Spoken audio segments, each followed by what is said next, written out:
Hello guys and girls, welcome back to another video. Today we have the Highway 1 Stratocaster. Let's go!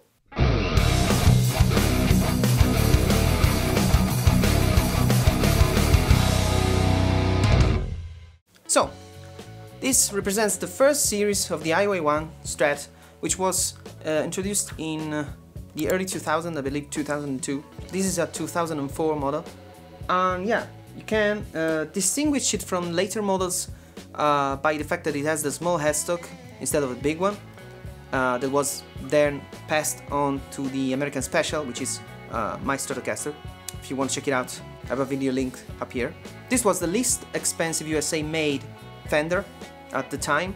The body and the neck were made in Corona, California, while some of its electronics and hardware was either from Mexico or from China.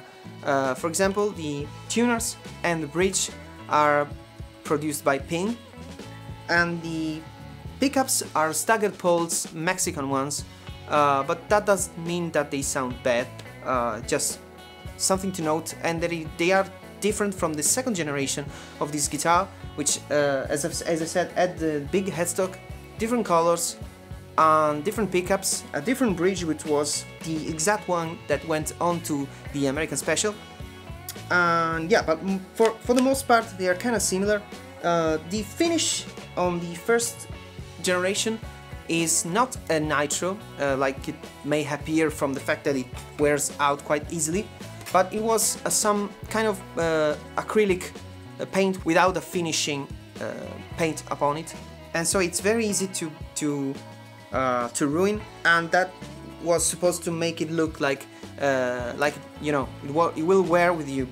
And yeah, it has a kind of different feeling from nitro, but also from the poly that we all are used to on modern Fenders.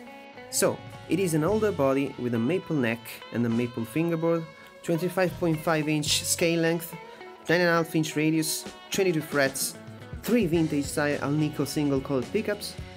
There was also available a rosewood neck edition and a HSS version, which had the big headstock but still was part of the first generation.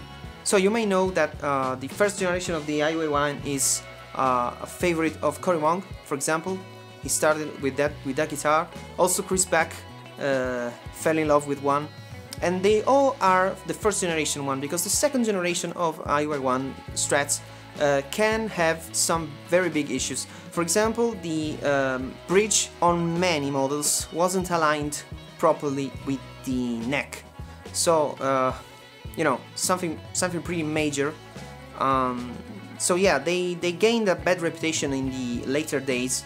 But we don't have to forget that the first generation ones are really great guitars, and for the price at the time were the first way to get into USA made Fenders. Now, let's hear it and then we'll come to the conclusion.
So, what do I think of it? I knew this guitar before. This was lent to me by a friend, and yeah, it is very similar to my beloved American Special Strat. The pickups are different, the neck is similar, but mine is, even though my guitar is 10 years old now, and the satin on the neck is starting to wear out and becoming shiny, it's not as glossy as this one, which, I don't know, it feels weird because it doesn't feel like nitro, but it doesn't feel like satin poly or urethane like the Fender American Special is. So I don't know, but it feels good. It does feel good. The fretwork is very similar. The frets are, I think, the same as in my American Special. And yeah, it sounds good, it looks good. I love this red, by the way. And yeah, generally I think this is a great guitar if you want to get the classic Strat sound. But yeah, this is a great guitar, and if you're looking into this kind of series, yeah, it's recommended. So this is it for today. Let me know in the comments if you liked it. Subscribe if you want to support me, and I'll see you in the next one. See ya!